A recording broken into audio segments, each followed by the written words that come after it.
would guess maybe a Lovetere. Do you get that much at all? When I'm in northern Maine, I get the French version, and sometimes Louisiana the same thing, but I have multiple versions for sure. Nice. And, do you go by maybe Dr. Duke? Is that something like a shorthand version? Well, you know? Duke is fine, and it's, but believe it or not, a lot of people call me Dr. Duke, including my family. Which is, I answer to everything. It's kind of like ready-made for a cable special or something, you know, Dr. Duke here, you know, like a talk show. My dad always says he names his children pet names, so I guess if people remember it, it's a good thing. So do you have like a brother named Rover or something like that, or is it not that bad? No, it's a family name. One sister, that's it. Oh, very cool. Yeah. Well, thank you for swinging by, and Welcome, we should definitely talk a little bit about Paul's Begin With Yes book. You're familiar with that, correct? I am. A wonderful, actually a colleague of mine, Sharon O'Connor, who I believe was on his show before, is a nurse hypnotherapist. She practices in my office in Greenland, and she had told me about Paul and also gave me a copy of his book. I was extremely impressed. Chiropractic, as maybe we'll speak about, is not just the adjustment. It's talking about a whole myriad of health aspects, what you can do to get well in terms of body, mind, and spirit. And so throughout the past 10, 15 years of studying health and wellness, I've taken a lot of seminars and Anthony Robbins and positive courses and read dozens, if not hundreds, of health books. What I was most impressed about Paul's is the simplicity of it.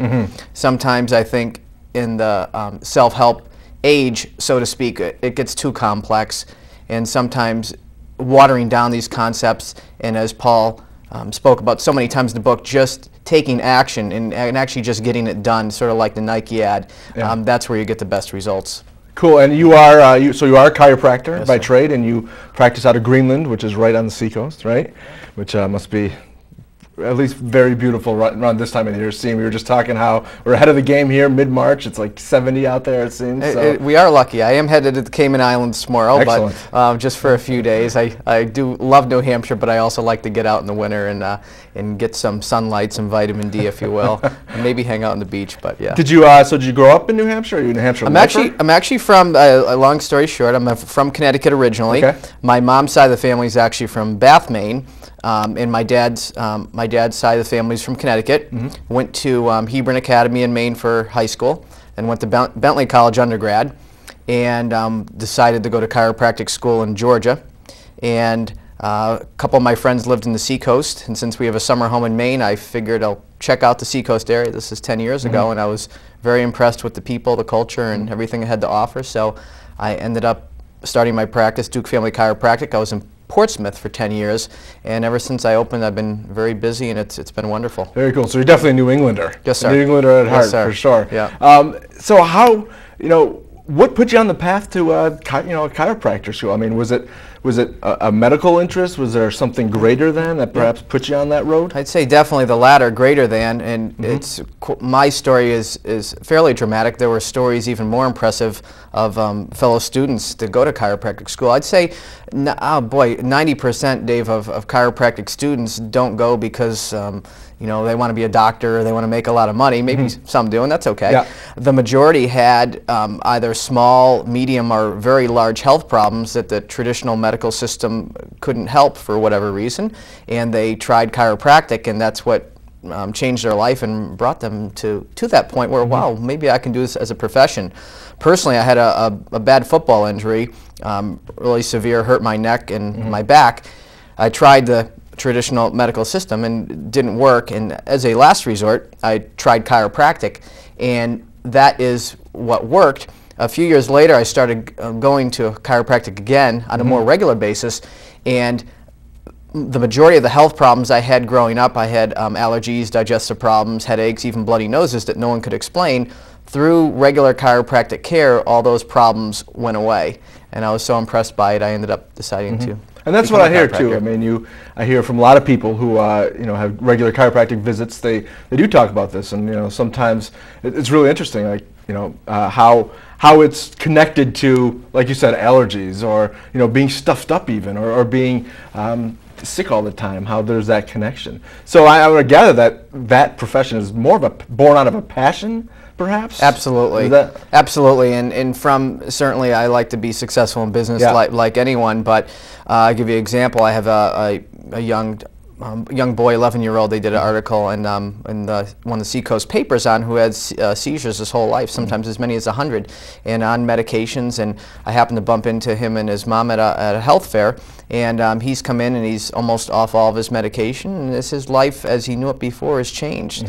And when you see a situation like that, how could you not be motivated? It's just amazing. I have a woman now who's in her mid-80s who's responding tremendously with, she had terrible arm pain, couldn't do a lot, and the credit, it's nice to take credit in the office, but the credit, as I always say, goes to the human body. The body, God, Mother Nature gets the credit because that's ultimately what's doing the healing. The chiropractor merely adjusts the spine and takes pressure off nerves, and then the body is allowed to heal itself. Now, what's interesting as you relate your story and this young boy's story, it seems like the chiropractor was the last resort. It seems. So why would you, why would that be? I mean, are there obstacles that are set up that maybe people think, whoa, I'm not sure if I want to go down this road, but then, you know, necessity begets that I got to try something. Yeah. And so what is it about? You know, why would that kind of keep people? It's a typical question. It's a terrific question because I'd say several things. First of all, demographically, New Hampshire isn't extremely progressive when it comes to health care.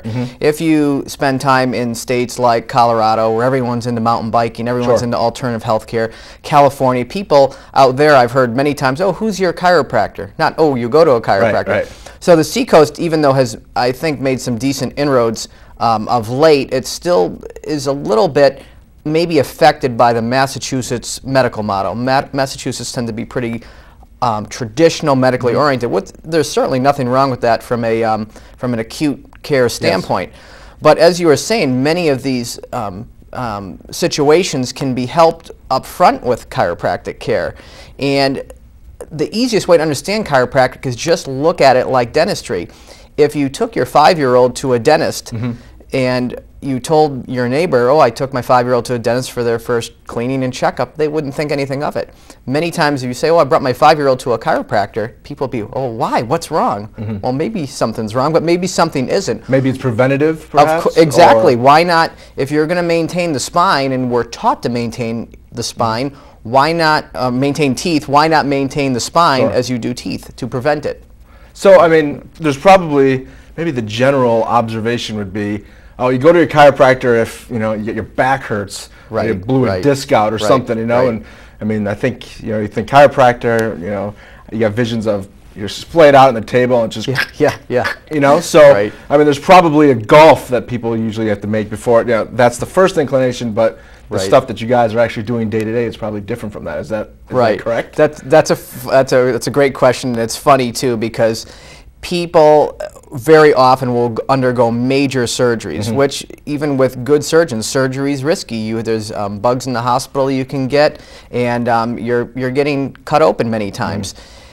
People, many times their perception, Dave, of chiropractic is, I tell people like Chuck Norris or Arnold Schwarzenegger in a Hollywood movie, and it isn't like that. A bear hug and you hear crack, crack, crack, crack. Yeah, it isn't like that. As I tell people, you know, it's not like that, and Chuck and Arnold are a little bit tougher than me, maybe. So I adjust, you know, I have adjusted little tiny babies, and I've adjusted, as I said, people up in their 80s, even 90s with osteoporosis that are very fragile. So it's extremely safe, and if people question that, if our malpractice insurance is sometimes 1/10 of other, maybe 1/80th of other medical practitioners. It's very safe, and certainly you'd want to find someone who obviously knows what they're doing for the difficult cases, but as long as it's done properly, it's very safe and low risk, and it's easy. And you had mentioned that connection that you got on the show through a friend of yours who does hypnotherapy. And, just from my personal experience, and you're probably, you know, I'm probably pretty traditional or whatever, but I have to say that my wife is expecting a child. We did our hypnobirthing class. So we kind of, that was our first exposure to hypnotherapy. So I kind of got in thinking, what's going on here? What's up? But it was just very rewarding practically. I mean, there's practical advice, and I'm sure this overlays to chiropractic as well, that it's a different way to think. You know, and just even getting in that psychological frame of mind is there's a world of good, you know? Absolutely. I mean, that was my experience, and that really turned things, you know, that really that really turned things around for me. I mean, is that something you find, again, going back to Paul's Begin With Yes book, which is about taking steps, kind of moving past obstacles, really thinking forward. Do you find patients who come to you who are resistant at first, but then once they're exposed to it, they maybe move forward? Yeah, absolutely, absolutely. Everyone comes from a different place, and many people have, you know, done their homework or had a family member or relative that responded well. And many of my patients were really bringing from point A to point B, and there's a very large learning curve. I think one of the keys is to educate people on options, and then if people want to choose, you know, option A versus option B, at least they know there's an alternative, quote unquote, way of doing it, and then they can make a decision. I think our traditional system, and I was brought up, my dad was a doctor, to think that there's only one way, and that's drugs or surgery. Now sometimes that can be useful, but at least, as you said, be open to the new concepts, which many of them aren't new. Right. It's funny you mentioned the hypnobirthing. I have a chiropractic friend in Miami, very successful guy, has multiple clinics, and he and his wife are just so open. They had their baby hypnobirthing in a water birth, and I brought my girlfriend that I had at the time down, and we were over their house for 5 minutes, and they're showing the video of the birth. That's how like open people are. Maybe it's a little bit too much, but it's really. I've seen those videos. Yeah, it's an education. That's but for it's sure. You know, everything's just more. It's more natural, and it's different from, you know, the institutions that I think we're used to. And I think it's nice for people to have a choice and then make those decisions. Right, very much. I mean, that is interesting. You talk institution, and so.